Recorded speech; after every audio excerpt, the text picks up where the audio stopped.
There are stories whispered in the shadowed corridors of arenas, tales that never make it to the bright lights of the television screen.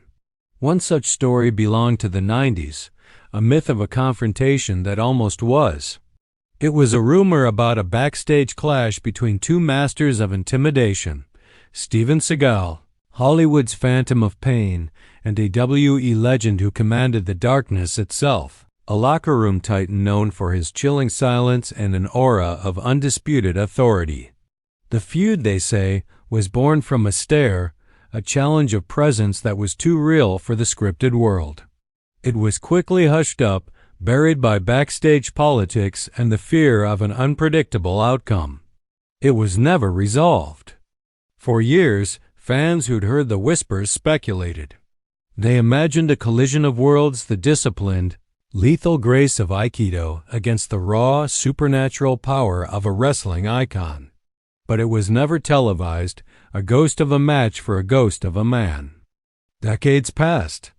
The world changed, and so did the narrative. Cut to today, and the idea is laughable. In online forums and podcasts, fans mock the very notion. That match will never happen, they type, their words dripping with derision. To a new generation raised on high flyers and explosive theatrics, Steven Seagal is an artifact. He is older now, silent, a recluse who has vanished from the public eye. They see the martial arts as a cinematic trick and the man himself as irrelevant, a footnote in a history they've already scrolled past. The spark that lit the fire came from where it always does in the modern age, a viral clip.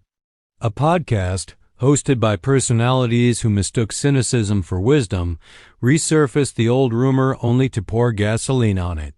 He ran from real fighters, the host declared, his laughter echoing across millions of screens. He was a movie star who got scared when the real thing stood in front of him. The clip became a meme, a shared joke in the wrestling community. That week on live television, a young, arrogant WWE superstar, a champion of the digital age with more followers than scruples, name dropped Seagal in the middle of the ring. He called him a coward, a relic, and then, with a smirk that played to the cheap seats, he challenged him. The crowd roared with laughter, treating it as the joke it was clearly intended to be. But behind the curtain, the gears began to turn. Wrestling, at its core, is about moments. WWE producers, sensing a flicker of viral lightning, secretly reached out. They expected no reply or perhaps a cease and desist. The response they received was not a press release or a legal threat. It was a single cryptic message passed through a trusted intermediary, a message that sent a shockwave through the highest levels of the company. He said yes. There was no press conference, no video package. Just 3 words that hung in the air with impossible weight. And slowly, a moody, electric buildup began. The whispers returned to the arenas, no longer as a joke, but as a question. Is this really happening? The contrast was a study in philosophy. On one side stood the modern warrior, a man whose life was a broadcast. He was flashy loud, his every workout and meal chronicled for public consumption. His promos were scathing, his entrances a pyrotechnic spectacle. On the other side, there was only silence. Steven Seagal remained a ghost, a phantom who had agreed to return to a world he no longer recognized. The backstage tension was thick with a strange, unnerving quiet. Seagal refused interviews. He denied requests for promo packages. He would not participate in the grand theater of hype that fueled the modern product. The opponent, emboldened by this silence, did media rounds, his mockery growing more confident with each passing day. "He's a 70-year-old man," the young star sneered on a morning talk show.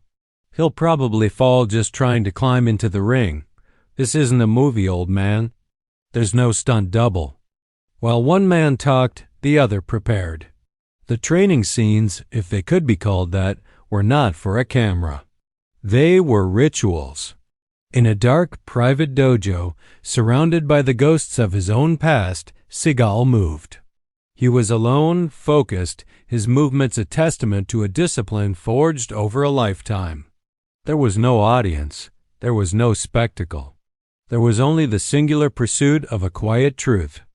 Then the news broke, not with a whisper but with an official graphic that stunned the world. The match is real. It's booked for Survivor Series. The day of the event arrived.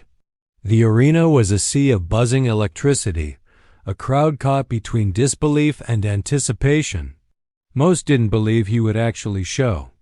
They saw it as the final act of a promotional stunt, a way to build heat for the younger star who would inevitably claim victory by forfeit. The young wrestler's music hit, a cacophony of bass and arrogance. He strode to the ring, soaking in the boos and cheers, a microphone already in hand. He paced the canvas, a predator in his natural habitat. "Well, it looks like the old man chickened out," he yelled, his voice dripping with condescending victory. He talked a big game from the shadows, but when the lights are on, he's nowhere to be. Suddenly, the arena plunged into absolute blackness. A collective gasp was sucked from 20,000 lungs. Then came a sound. A single resonant gong that echoed through the very bones of the building, a sound of judgment, a sound from another era. A single stark spotlight dropped onto the entrance ramp, cutting through the darkness, and into it he walked, Steven Seagal. He moved slowly, deliberately, wearing sunglasses that concealed his eyes but not the weight of his purpose. The crowd lost its mind. A wave of sound, a mixture of shock, confusion, and roaring approval, washed over him. The younger fans were stunned into silence. The older ones, those who remembered the whispers and the legends, were on their feet, some with tears welling in their eyes. They weren't just seeing a movie star. They were seeing a myth walk out of the past and into the present. The bell rang, its clean sound cutting through the chaotic noise of the crowd. The opponent, his smugness now replaced by a nervous energy, began to taunt. He danced, he postured, he yelled insults. Seagal did not react.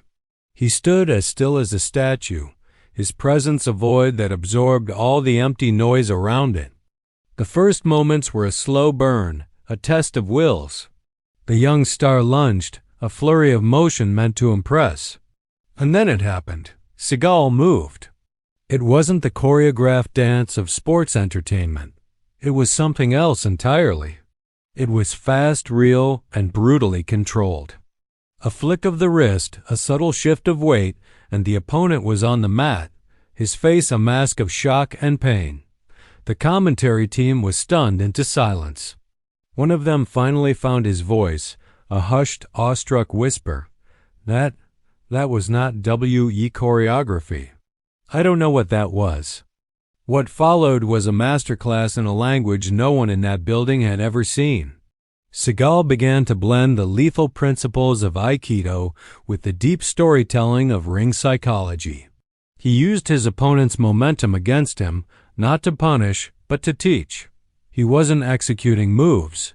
He was telling a story of control, of patience, of a danger that had been foolishly underestimated. The younger wrestler, a prodigy in his own world, grew frustrated. His playbook was useless. His power was being redirected. His speed was being neutralized. The frustration turned to desperation. The game had changed, and he was hopelessly lost. The fight escalated. The young star abandoned technique for raw, desperate brawling, a language he understood. He threw wild haymakers, he charged, he tried to turn it into a slugfest. But Seagal was not there to win a wrestling match. He was there to prove something, to collect on a debt nearly 3 decades old. During a slow moment, as Seagal held his opponent in a joint lock that was both excruciating and educational, the narrative fractured. A flashback, sharp and sudden. A dimly lit locker room in 1998. A younger Seagal, at the height of his fame, in a heated, hushed argument with the very same legend of the dark side. Words about respect, about reality, about a line being crossed. The match was supposed to happen then, a secret spectacle for those in the know. But the legend's influence was absolute. Seagal was quietly blackballed, his reputation tarnished with whispers that he was the one who backed down. This fight in this ring was not about titles or television ratings. It was about correcting the history written by others. It was about legacy. Back in the present, the opponent finally broke. Pinned in a corner, his pride shattered, he screamed the one insult he had left. "You're just a movie man. This is real." Seagal looked at him, his expression unreadable behind the sunglasses. He responded with the one thing his opponent could no longer stand: silence. And with a final, fluid, and definitive series of movements, he finished the match. There was no pinfall. There was no submission in the traditional sense. There was only the quiet finality of a man who had been completely and utterly dismantled. The bell rang. Seagal, showing no signs of celebration, released his hold and helped the broken young star to his feet. The crowd watched, a hush falling over the entire arena. Seagal leaned in, his face close to the younger man's ear. He whispered something, a sentence, maybe two. Words that were not for the cameras, not for the commentators, not for the millions watching at home.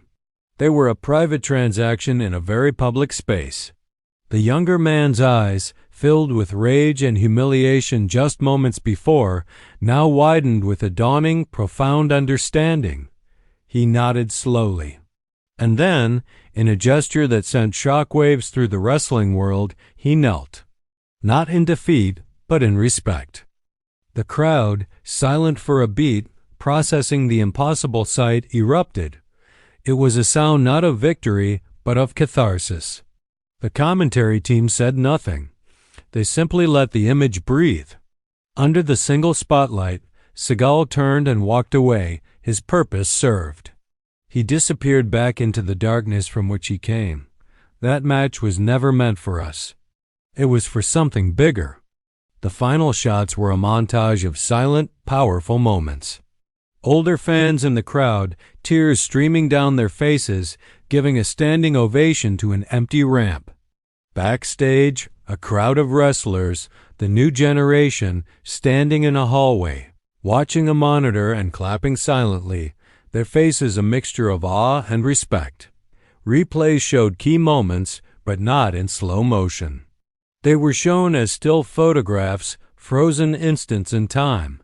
The lightning-fast wrist lock, the silent stare down, the final whisper.